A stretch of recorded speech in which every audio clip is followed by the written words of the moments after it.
ओम शांति। 14/3/24।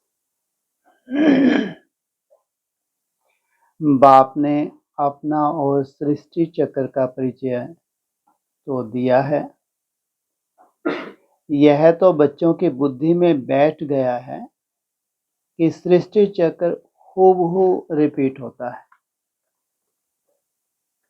जैसे नाटक बनाते हैं, मॉडल्स बनाते हैं, फिर वह रिपीट होते हैं। तुम बच्चों की बुद्धि में यह चक्र चलना चाहिए। कौन सा? पहले क्या बनाते हैं? मॉडल्स। फिर क्या करते हैं? रिपीट करते हैं। मॉडल कब बना? 47 में बना वो मॉडल। कब तक रहा वो मॉडल? 51-52 तक रहा। और फिर अब उसको क्या करते हैं? अब मॉडल होगा, प्रैक्टिकल होगा। वो मॉडल जो था कितनी जनसंख्या थी? 300-400 की कल्पना थी। ये 300-400 बढ़कर कितने हो जाएंगे? 16,000। अमेरिका के अखबार में भी आ गया, लेकिन क्या हुआ? आज तक 16,000 की संख्या ही नहीं मालूम कहाँ गुम हो गई। आदि सो अंत। कितने समय का खेल था आदि में? 14 साल का। अभी भी कितना समय है? तुम अपने ही तन मन धन से अपने लिए जो तामसी बनने जा रहे हैं, दुर्गति को प्राप्त होने जा रहे हैं, उनके लिए नहीं। क्या मुरली में क्या बोला है? तुम अपने ही क्या तन मन धन से अपने लिए क्या कर रहे हो? स्वयं स्थिति की स्थापना, स्वर्ग की स्थापना। इसलिए ये भी 14 साल है। ये नहीं कि 300-400 की बारात के बाद फिर वैसे ही रिपीट। अब क्या होगा? 300-400 से 16,000 पूरी राजधानी स्थापन होनी। क्या कहा? जैसे नाटक बनाते हैं, मॉडल्स बनाते हैं, फिर वह रिपीट होते हैं। तुम बच्चों की बुद्धि में यह चक्र चलना चाहिए। तुम्हारा नाम भी है स्वदर्शन चक्रधारी, तो बुद्धि में फिरना चाहिए। बाप द्वारा जो नॉलेज मिलती है वो ग्रहण करनी चाहिए। ऐसी ग्रहण हो जाए जो पिछाड़ी में बाप और रचना के आदि मध्य अंत की याद रहे। बुद्धि में क्या ग्रहण हो जाए? ये नॉलेज इतनी गहरी बैठ जाए, लास्ट में क्या याद रहे? रचयिता और बाप रचयिता रचना के आदि मध्य अंत की याद रहे। बच्चों को बहुत अच्छी रीति पुरुषार्थ करना है। यह है एजुकेशन। बच्चे जानते हैं यह एजुकेशन सिवाय तुम ब्राह्मणों के कोई भी नहीं जानते। वर्णों का फर्क तो है ना। मनुष्य समझते हैं हम सब मिलकर एक हो जाएं। अब इतनी सारी दुनिया एक तो हो नहीं सकती। यहाँ सारे विश्व में एक राज, एक धर्म, एक भाषा चाहिए। क्या? वो सब मिलकर तो एक हो नहीं सकते। लेकिन होगा नहीं होगा? कहाँ होगा? कहाँ संभावना होती है ये सब? एक मत, एक भाषा। कहाँ? जहाँ प्योरिटी होती है वहीं यूनिटी होती है। जहाँ प्योरिटी नहीं है यूनिटी हो नहीं सकती। वो तो सतयुग में था। क्या? एक मत एक भाषा कहाँ था? सतयुग में। अभी क्या स्थापन हो रहा है? जहाँ से सतयुग की शुरुआत होगी वहाँ क्या होगा? हाँ, एक मत, एक भाषा, एक धर्म। विश्व की बादशाही थी जिसके मालिक यह लक्ष्मी नारायण थे। तुमको यह बताना है कि विश्व में शांति का राज यह है। सिर्फ भारत की ही बात है। जब इन्हों का राज होता है तो सारे विश्व में शांति हो जाती है। यह सिवाय तुम्हारे और कोई नहीं जानते। सब हैं भक्त। फर्क भी तुम दिखाते हो। भक्ति अलग, ज्ञान अलग। क्या अंतर है? भक्ति और ज्ञान में अंतर क्या है?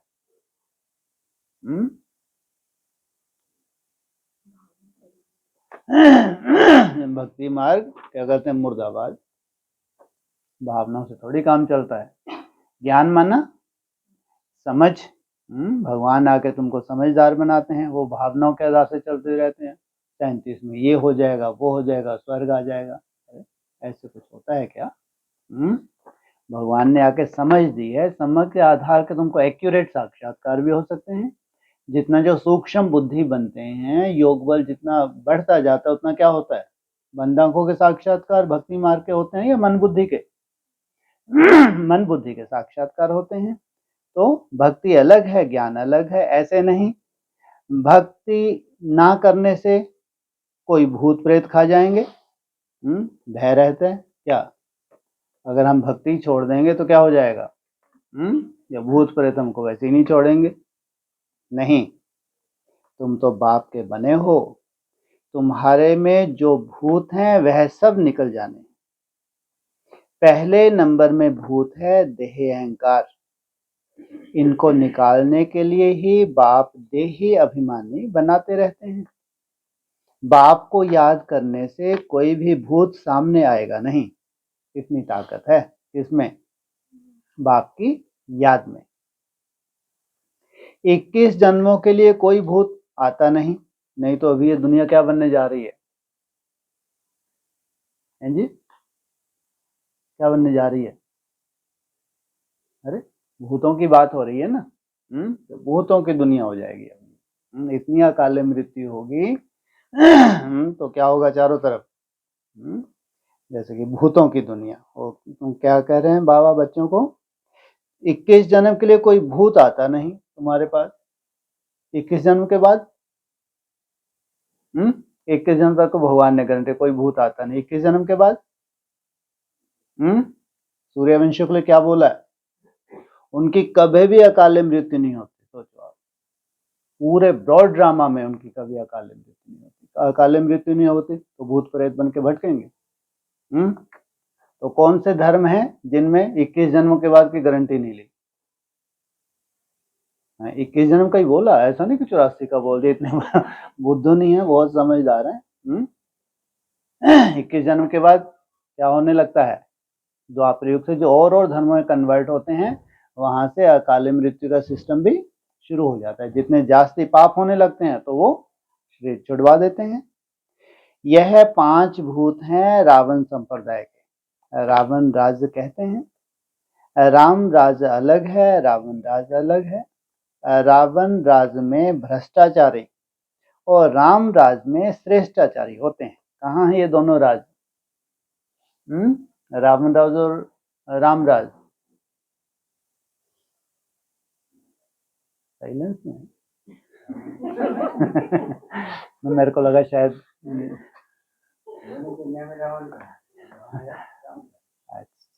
ब्राह्मणों की दुनिया में ही दोनों है।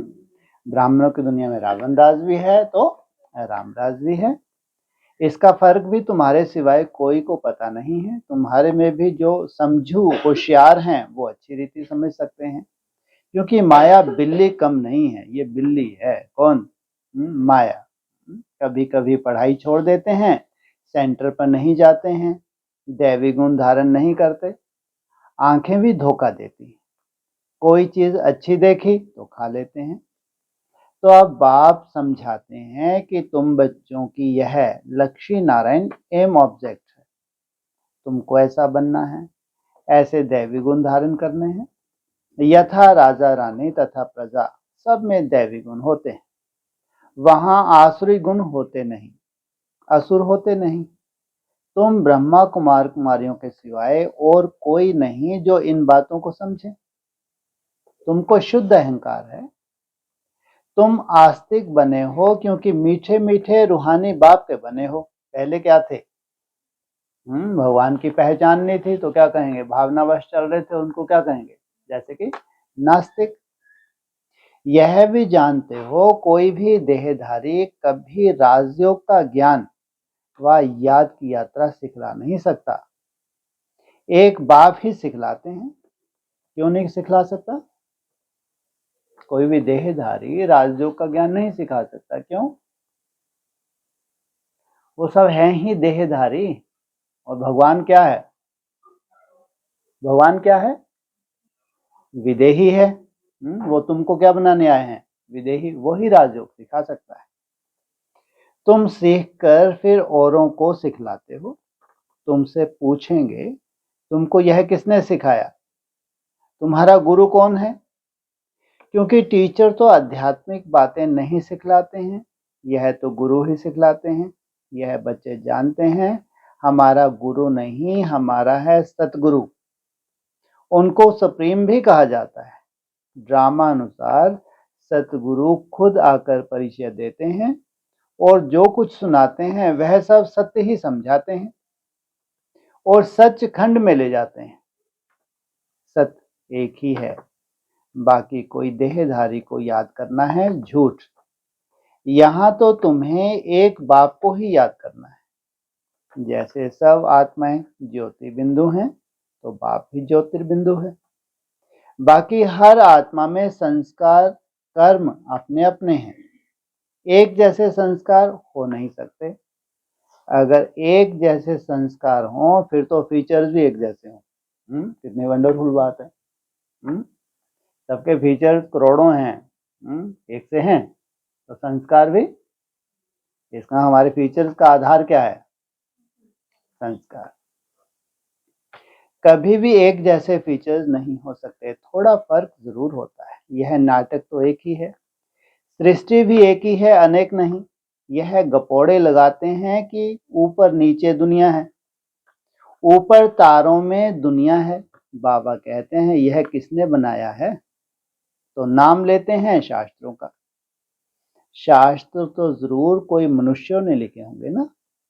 तुम जानते हो यह तो बना बनाया खेल है। कौन से मनुष्य ने लिखे शास्त्र? व्यास मनुष्य ही तो था, हिस्ट्री में है। तो मनुष्य क्या लिखे हैं? किस आधार से लिखा उन्होंने? जो साक्षात्कार हुए। तो कितने साक्षात्कार एक्यूरेट थे, नहीं थे, और उसका तो फिर कितना विस्तार भी हुआ। सार रूप में क्या लिखा था? तो बाबा कितने गपोड़े लगा दिए। सेकंड बाय सेकंड जो सारी दुनिया का पार्ट बचता है, यह हैवी ड्रामा का बना बनाया खेल है। तुम बच्चों की बुद्धि में आ गया यह चक्र कैसे फिरता है। सभी मनुष्य मात्र जो हैं वह कैसे पार्ट बजाते हैं। बाबा ने बताया है सतयुग में सिर्फ तुम्हारा ही पार्ट होता है। क्या? जो नई दुनिया आने जा रही है वहां तुम्हारा ही पार्ट होगा, बाकी कहाँ होंगे? हाँ जी, हाँ जी, हाँ हाँ, कहाँ होंगे? है? या तो परम धाम या पुरानी दुनिया में। ऐसा नहीं कि पुरानी दुनिया पूरी खल्लास हो जाएगी, ऐसा नहीं है। वो भयंकर नरक बनेगा। या तो परम धाम या तो पुरानी दुनिया में। नंबरवार आते हो पार्ट बजाने। बाबा कितना अच्छी रीति समझाते हैं। तुम बच्चों को फिर औरों को समझाना पड़ता है। बड़े बड़े सेंटर्स खुलते रहेंगे तो बड़े बड़े आदमी वहां आएंगे, गरीब भी आएंगे। अक्सर करके गरीबों की बुद्धि में झट बैठता है। बड़े बड़े आदमी भल आते हैं परंतु काम पड़ गया तो कहेंगे फुर्सत नहीं है। प्रतिज्ञा करते हैं हम अच्छी रीति पढ़ेंगे, फिर अगर नहीं पढ़ते तो धक्का लग जाता है। माया और ही अपने तरफ खींच लेती है। बहुत बच्चे हैं जो पढ़ना बंद कर देते हैं। पढ़ाई में मिस रहे तो जरूर फेल हो पड़ेंगे। स्कूल में जो अच्छे अच्छे बच्चे होते हैं वह कभी शादियों पर इधर उधर जाने की छुट्टी नहीं लेते। अच्छे अच्छे बच्चे होते हैं, उनको तो बस पढ़ाई पढ़ाई पढ़ाई। मालूम है समय इतना कम है, कितना 3.5 साल बहुत वैल्यूबल है। तो फिर वो छुट्टी नहीं लेते। बुद्धि में रहता है हम अच्छी रीति पढ़कर स्कॉलरशिप लेंगे, इसलिए पढ़ते हैं। मिस करने का ख्याल नहीं करते। और नहीं, अगर चलो चले भी जाएं तो फिर क्या करते हो? कितनी चिंता रहती होगी पढ़ाई की। वहीं हर आधे आधे घंटे में पढ़ाई पढ़ते रहें। हो सकता नहीं हो सकता? उन्हों को पढ़ाई के सिवाय कुछ भी मीठा नहीं लगता। समझते हैं मुफ्त समय वेस्ट होगा। यहाँ एक ही टीचर पढ़ाने वाला है तो कभी पढ़ाई मिस नहीं करनी चाहिए। इसमें भी नंबरवार पुरुषार्थ अनुसार है। देखते हैं पढ़ने वाले अच्छे हैं तो पढ़ाने वाले की भी दिल लगती है।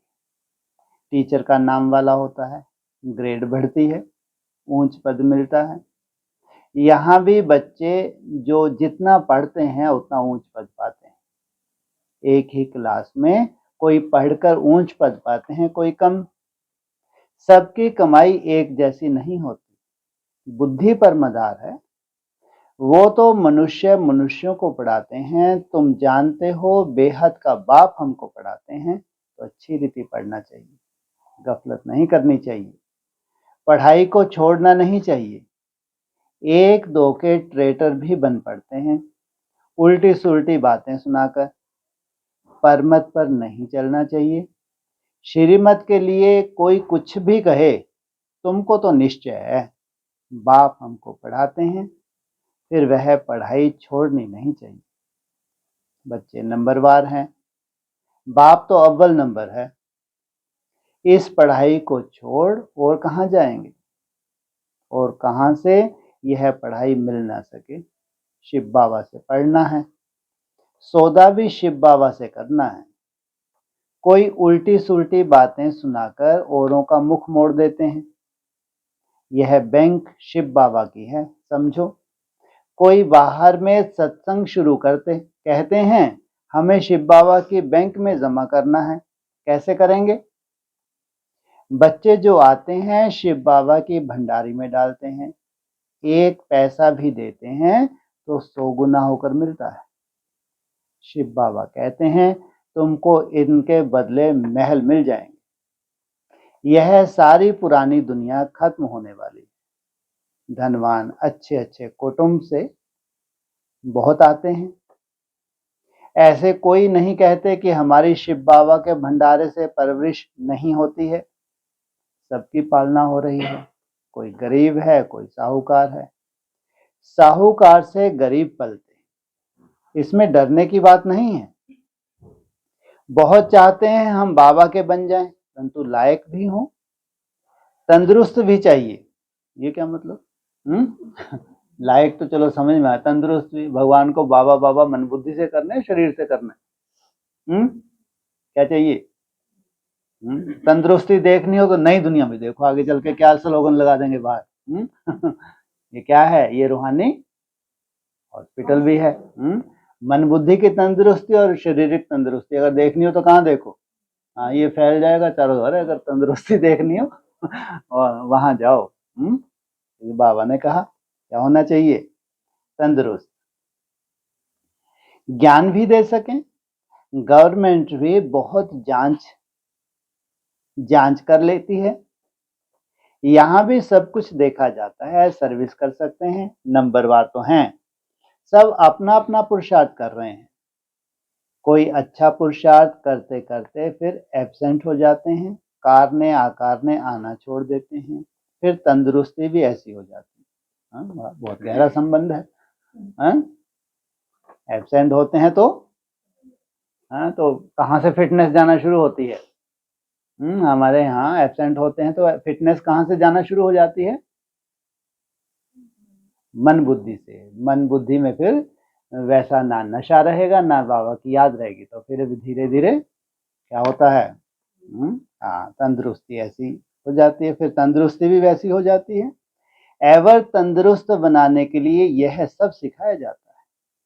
जिनको शौक है, समझते हैं, याद से ही हमारे पाप करते हैं, वो अच्छी रीति पुरुषार्थ करते हैं। कोई तो लाचार टाइम पास कर रहे हैं, लाचारी से। अपनी अपनी जांच करनी है। कहाँ हैं इतने जो लाचारी से टाइम पास कर रहे हैं कि कुछ ना कुछ आगे चल के चमत्कार होंगे जरूर। तो उनको क्या कहेंगे? लाचारी से टाइम पास करना। और कहाँ? मन बुद्धि से बाबा को याद करके सुंदर वायुमंडल बनाने के निमित्त बने, तो उनको कहते हैं इंतजाम करने वाले। तो अपनी अपनी जांच करनी है। बाप समझाते हैं गफलत करेंगे तो वह पता पड़ जाएगा। यह किसको पढ़ा नहीं सकते हैं। बाबा कहते हैं 7 रोज में तुमको लायक ब्राह्मण ब्राह्मणी बन जाना है। सिर्फ नाम का ब्राह्मण ब्राह्मणी नहीं चाहिए। ब्राह्मण ब्राह्मणी वह जिनके मुख में बाबा का गीता ज्ञान कंठ हो, ब्राह्मणों में भी नंबरवार होते ही हैं। यहाँ भी ऐसे ही हैं। पढ़ाई पर अटेंशन नहीं तो क्या जाकर बनेंगे। हर एक को अपना अपना पुरुषार्थ करना है, सर्विस का सबूत देना है, तब समझ में आएगा कि यह ऐसा पद पाएगा, फिर वह कल कल्पांतर के लिए हो जाएगा। ये समस्या सबसे बड़ी है। क्या क्या होने वाला है? तुम्हारा जो कुछ भी सामने आने वाला है ये कल्प कल्पांतर के लिए। खुशी है तो भी खगियां मारोगे कल्पांतर के लिए, और अगर ऊपर नीचे हो गया तो भी फिर दुख होगा। पढ़ाते नहीं है तो अंदर में समझना चाहिए कि मैं पूरा पढ़ा नहीं हूं, तब पढ़ा नहीं सकता। बाबा कहते हैं पढ़ाने लायक क्यों नहीं बनते हो, कहां तक ब्राह्मणी को भेजेंगे। आप समान भी बनाया है, जहां अच्छी रीति पढ़ते हैं उनको मदद देनी चाहिए। बहुतों का आपस में मतभेद रहता है, फिर एक दो में लटक कर पढ़ाई छोड़ देते हैं। जो करेगा सो पाएगा। एक दो की बातों में आकर तुम पढ़ाई क्यों छोड़ देते हो? यह भी ड्रामा तकदीर में नहीं है। दिन प्रतिदिन पढ़ाई जोर होती जाती है, सेंटर खुलते रहते हैं। यह शिव बाबा का खर्चा नहीं है, सारा ही बच्चों का खर्चा है। यह दान सबसे अच्छा है, उस दान से अल्पकाल का सुख मिलता है, इसमें 21 जन्मों की प्रारब्ध मिलती है। तुम जानते हो हम यहाँ आते हैं नर से नारायण बनने के लिए। एक होता है नर से नारायण, दूसरा ब्रह्मा बाबू को क्या साक्षात्कार होता था, पहले क्या बनूंगा, पहले प्रिंस फिर नारायण। और तुम्हारे लिए क्या बोला, तुम डायरेक्ट नर से, क्या अंतर है? इसी शरीर को रिजुविनेट करना, इनको कहेंगे डायरेक्ट नर से नारायण। वहां जन्म लेके सतयुग में आना, पहले प्रिंस फिर नारायण। तो जो अच्छी रीति पढ़ते हैं उनको फॉलो करो। कितना रेगुलर पढ़ना चाहिए। अक्सर करके देह अभिमान में आकर बहुत लड़ते हैं, अपनी तकदीर से रूठ पड़ते हैं, इसलिए मेजॉरिटी माताओं की है। नाम भी माताओं का वाला होता है। ड्रामा में माताओं की उन्नति की भी नूंद है। लो क्या कहा, अब नूंद ही है तो भाई लोग क्या करें। क्यों जी, नूंद ही कर दी बाबा ने। ऐसा थोड़ी करना चाहिए। तो बाप मीठे मीठे बच्चों को कहते हैं अपने को आत्मा समझ मामेकम याद करो, आत्म अभिमानी होकर रहो। शरीर ही नहीं तो दूसरे का सुनेंगे कैसे, यह पक्का अभ्यास करो। हम आत्मा हैं, अब हमको वापस जाना है। बाप कहते हैं यह सब त्याग करो, बाप को याद करो। वापस जाना है तो क्या करो, यह सब याद करो नहीं, पहले त्याग करो। जितना त्याग बढ़ता है उतनी याद बढ़ती है। तो इसी शरीर से जाना, सोचो कितनी बड़ी बात है ये। इस पर ही सारा मदार है। बाप कहते हैं धंधा आदि भल करते रहो, 8 घंटा धंधा, 8 घंटा आराम, बाकी 8 घंटा इस गवर्नमेंट की सर्विस करो। यह भी तुम मेरी नहीं सारे विश्व की सेवा करते हो, इसके लिए टाइम निकालो। मुख्य है याद की यात्रा, टाइम वेस्ट नहीं करना चाहिए। उस गवर्नमेंट की 8 घंटा सर्विस करते हो, उससे क्या मिलता है, 1000, 2, 5000। इस गवर्नमेंट की सर्विस करने से तुम पद्म पति बनते हो। तो कितना दिल से सेवा करनी चाहिए। 8 रत्न बने हैं तो जरूर 8 घंटा बाबा को याद करते होंगे। सोचो 8 रत्न कितने वैल्यूबल हैं, तो कितनी मेहनत करते हैं, 8 घंटा। और जब उनकी रिजल्ट निकलती है तब के 8 घंटा, और जो शुरू से वो 8 घंटे की प्रैक्टिस करते हैं उसमें भी जमीन आसमान का अंतर होता है। आप लोग कितनी याद करते हो, 8 नहीं, आप तो 10-10, 12-12 भी करते नहीं करते। लेकिन धीरे धीरे ये रिफाइन होता है। जब रिफाइन हो जाएगा तो कहाँ जंप लगा दोगे, कहाँ पहुंच जाओगे, सीधा स्व स्थिति में टिक जाओगे, भ्रुकुटी में बैठ जाओगे। तो भक्ति मार्ग में बहुत याद करते हैं, टाइम गवाते हैं, मिलता कुछ भी नहीं है। गंगा स्नान, जप तप आदि करने से बाप नहीं मिलता जो वर्षा मिले। यहाँ तो तुमको बाप से वर्षा मिलता है। अच्छा, मीठे मीठे सकीलधे बच्चों प्रति माता पिता बाप दादा का याद प्यार। Good morning. रूहानी बाप की रूहानी बच्चों को ओम।